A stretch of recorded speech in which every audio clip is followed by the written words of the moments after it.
Vous savez, avant même de poser le pied à la Mecque, avant de prononcer cette fameuse talbiya, c'est-à-dire « Labbaik Allahumma labbaik labbaik ala sharika labbaik, innal hamda wa ni'mata laka wal mulk la sharika lak » qui nous met les larmes aux yeux, il y a une étape cruciale qu'on oublie parfois, l'ihram.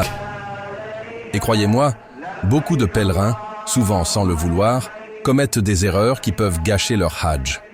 Alors aujourd'hui, parlons ensemble de comment bien démarrer ce voyage sacré. En fait, l'ihram, c'est bien plus qu'un simple habit blanc pour les hommes ou des vêtements modestes pour les femmes. C'est avant tout un état du cœur, vous voyez ? Ça implique deux choses essentielles. D'abord, une intention pure, rien que pour Allah.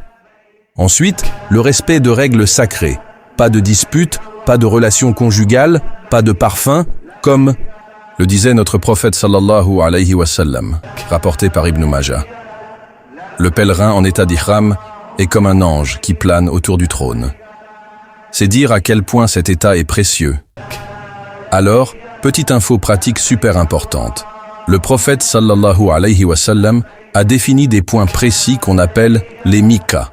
Par exemple, si vous venez de Médine, ce sera Dhul Hulayfa. Du Yémen, ce sera Yalamlam.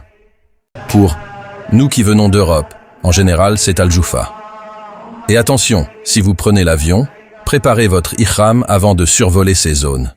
Beaucoup l'oublient et se retrouvent dans une situation délicate. Maintenant, parlons des pièges.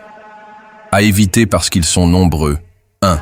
Pour les frères, attention aux vêtements cousus. Même une simple ceinture peut tout compromettre. 2. Les sœurs, méfiez-vous des savons parfumés après l'intention. Et tout le monde, gare aux petits gestes anodins comme se couper les ongles.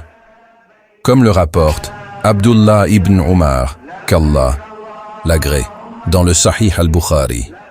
J'ai vu le messager d'Allah sallallahu alayhi wa sallam n'accepter que les hajj parfaits dans leur ihram.